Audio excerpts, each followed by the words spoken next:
รียมตัวกราบพระทำวัดเช้าครับ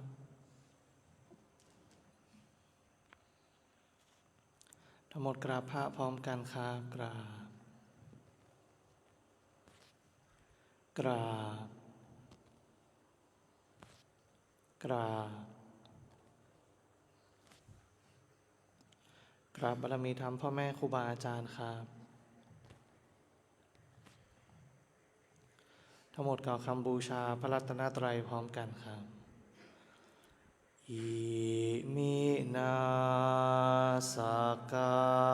รเรนะพุทธังอภิปูชยามะอิมินาสการเรนะธัมมังอภิปูชยามะอิมินาสการเรนะสังฆังอภิปูชยามะอะระหังสัมมาสัมพุทโธภคะวาพุทธังภคะวันตังอภิวาเทมิสวากขาโตภคะวะตาธัมโมธัมมังนามัสสามิสุปฏิปันโนภะคะวะโตสาวกสังโฆสังฆังนะมามิหันธัมมยังพุทธัสสะภะคะวะโตปุพพภาคณมะการังกโรมาเซนะโมตัสสะภะคะวะโตอะระหะโตสัมมาสัมพุทธัสสะนะโมตัสสะภะคะวะโตอะระหะโตสัมมาสัมพุทธัสสะนะโมตัสสะภะคะวะโตอะระหะโตสัมมาสัมพุทธัสสะพุทธังสรณังคัจฉามิธัมมังสรณังคัจฉามิสังฆังสรณังคัจฉามิทุติยมปิพุทธังสรณังคัจฉามิทุติยมปิธัมมังสรณังคัจฉามิทุติยมปิสังฆังสรณังคัจฉามิตติยมปิพุทธังสรณังคัจฉามิตติยมปิธัมมังสรณังคัจฉามิตติยมปิสังฆังสรณังคัจฉามิเปิดหนังสือไปหน้า88ครับหน้า88หันธัมมยังธัมมนิยตาสุตปะทังพนามาเสข้าพระเจ้าได้ฟังมาจากพระผู้มีพระภาคเจ้าดังนี้ว่า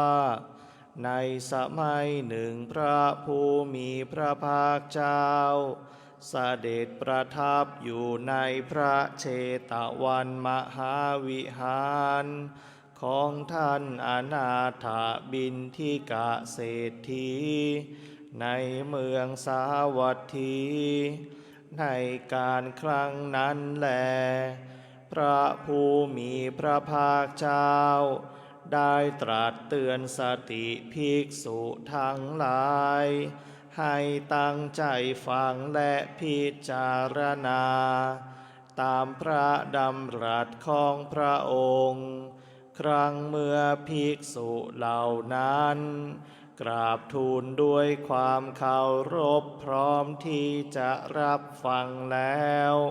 พระผู้มีพระภาคเจ้าจึงได้ตรัสอย่างนี้ว่าดูก่อนภิกษุทั้งหลายความเกิดขึ้นของพระตถาคตเจ้าทั้งหลาย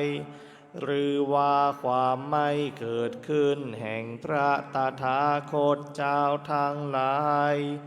สักแต่ว่าเป็นธาตุที่ตั้งอยู่กำหนดอยู่แล้วตามธรรมดาว่าเป็นสังขารคือรูปนามที่มีเหตุมาจากธาตุทั้งหลายประชุมกันโดยมีอวิชชาตัณหากรรมปรุงแต่งขึ้นล้วนแต่ไม่เที่ยงมีความแปรปรวนไปเป็นธรรมดาเราตถาคตรู้พร้อมเฉพาะอยู่ถึงเฉพาะอยู่ส่วนธาตุนั้นครั้นรู้พร้อมเฉพาะแล้วบอกกล่าวแสดงบัญญัติแต่งตั้งแล้วเปิดเผยจำแนกทำความให้ตื่นขึ้นเป็นที่เข้าใจง่ายว่าสังขารคือรูปนามที่มีเหตุทั้งหลายมาจากธาตุทั้งหลายประชุมกันโดยมีอวิชชาตัณหากรรมปรุงแต่งขึ้นล้วนแต่ไม่เที่ยงมีความเกิดขึ้นตั้งอยู่แปรปรวนไปแล้วก็ดับไปเป็นธรรมดาดังนี้ดูก่อนภิกษุทั้งหลายความเกิดขึ้นของพระตถาคตเจ้าทั้งหลายหรือว่าความไม่เกิดขึ้นแห่งพระตถาคตเจ้าทั้งหลายสักแต่ว่าเป็นธาตุที่ตั้งอยู่มีอยู่กำหนดอยู่แล้วตามธรรมดาว่าเป็นสังขารคือรูปนามที่มีเหตุมาจากธาตุทั้งหลายประชุมกันโดยมีอวิชชาตัณหากรรมปรุงแต่งขึ้นล้วนแต่เป็นทุกข์เหลือทนทนต่อการถูกกระทบกระทั่งเบียดเบียนไม่ได้เราตถาคตรู้พร้อมเฉพาะอยู่ถึงพร้อมเฉพาะอยู่ส่วนธาตุนั้นครั้นรู้พร้อมเฉพาะแล้วถึงพร้อมเฉพาะแล้วบอกกล่าวบัญญัติแต่งตั้งแล้วเปิดเผยจำแนกทำความให้ตื่นเป็นที่เข้าใจง่ายว่าสังขารคือรูปนามที่มีเหตุมาจากธาตุทั้งหลายประชุมกันโดยมีอวิชชาตัณหากรรมปรุงแต่งขึ้นล้วนแต่เป็นทุกข์เหลือทนทนต่อการถูกกระทบกระทั่งเบียดเบียนไม่ได้ดังนี้ดูก่อนภิกษุทั้งหลายความเกิดขึ้นของพระตถาคตเจ้าทั้งหลายหรือว่าความไม่เกิดขึ้นแห่งพระตถาคตเจ้าทั้งหลายสักแต่ว่าเป็นธาตุที่ตั้งอยู่มีอยู่กำหนดอยู่แล้วตามธรรมดาว่าเป็นธรรมสองอย่างคือเป็นรูปธรรมที่มีเหตุมาจากธาตุทั้งหลายประชุมกันโดยมีอวิชชาตัณหากรรมปรุงแต่งขึ้นนี้อย่างหนึ่ง และอีกอย่างหนึ่งคือธรรมที่ไม่ใช่รูปนามไม่มีอวิชชาตัณหากรรมปรุงแต่งขึ้นทั้งหมดล้วนแต่เป็นอนัตตามิใช่ตัวตนมิใช่ของเราไม่มีอะไรเป็นแก่นสารของเราต้องสลายไปเราตถาคตรู้พร้อมเฉพาะอยู่ถึงพร้อมเฉพาะอยู่ส่วนธาตุนั้นครั้นรู้พร้อมเฉพาะแล้วถึงพร้อมเฉพาะแล้วบอกกล่าวแสดงบัญญัติแต่งตั้งและเข้าใจง่ายว่าธรรมทั้งหลายคือรูปนามที่มีเหตุมาจากธาตุทั้งหลายประชุมกันโดยมีอวิชชาตัณหากรรมปรุงแต่งขึ้นนี้อย่างหนึ่งและอีกอย่างหนึ่งเป็นธรรมที่มิใช่รูปนามไม่มีอวิชชาตัณหากรรมปรุงแต่งขึ้นทั้งหมดล้วนแต่เป็นอนัตตามิใช่ตัวตนมิใช่ของเราไม่มีอะไรเป็นแก่นสารของเราต้องสลายไปดังนี้พระผู้มีพระภาคเจ้าได้ตรัสพระธรรมเทศนานี้จบลงแล้วภิกษุทั้งหลายเหล่านั้นก็มีใจยินดีเพลิดเพลินในพระธรรมเทศนาของพระผู้มีพระภาคเจ้าด้วยประการฉะนี้แลเมื่อใดบุคคลเห็นอยู่ด้วยปัญญาว่าสังขารทั้งหลายทั้งปวงไม่เที่ยงเมื่อนั้นเขาย่อมเบื่อหน่ายในทุกข์การเห็นและเบื่อหน่ายอย่างนี้เป็นทางแห่งความหมดจดเมื่อใดบุคคลเห็นอยู่ด้วยปัญญาว่าสังขารทั้งหลายทั้งปวงเป็นทุกข์เมื่อนั้นเขาย่อมเบื่อหน่ายในทุกข์การเห็นและเบื่อหน่ายอย่างนี้เป็นทางแห่งความหมดจดเมื่อใดบุคคลเห็นอยู่ด้วยปัญญาว่าธรรมทั้งหลายทั้งปวงเป็นอนัตตาเมื่อนั้นเขาย่อมเบื่อหน่ายในทุกข์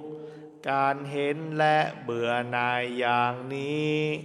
เป็นทางแห่งความหมดจดในบรรดามนุษย์ทั้งหลายชนผู้เข้าไปถึงฝั่งคือพระนิพพานมีประมาณน้อยมากทีเดียวส่วนหมู่สัตว์คือชนที่เหลือนอกจากนี้ย่อมแล่นเลาะไปตามชายฝั่งเกาะสักกายทิฏฐิอยู่นั่นเทียวสำหรับหมู่ชนที่มีปกติประพฤติตามธรรมที่พระตถาคตเจ้าทรงกล่าวไว้แล้วโดยชอบก็จักถึงฝั่งคือพระนิพพานล่วงพ้นวัฏฏะสงสารอันเป็นที่ตั้งแห่งมัจจุคือกิเลสมารที่บุคคลข้ามได้ยากยิ่งนั้นไปได้บัณฑิตควรจะละธรรมอันดำเสียแล้วพึงเจริญธรรมอันขาวให้มีขึ้นโดยอาศัยเอาจิตเกาะพระนิพพานแดนที่ไม่มีตัณหาออกจากตัณหาอะไรแล้วพึงละกามทั้งหลายเป็นผู้ไม่มีความกังวลยินดีในพระนิพพานอันสงัด ที่ใครยินดีได้โดยยากนั้นบัณฑิตควรทำจิตให้ผ่องแผ้วจากกิเลสเครื่องเศร้าหมองทั้งหลายดังนี้แลสำหรับการสวดมนต์สาธยายธรรมในช่วงเช้าเอาไว้แต่เพียงเท่านี้นะครับลำดับต่อไปเราจะได้เปลี่ยนอิริยาบถในการเดินจงกรมครับ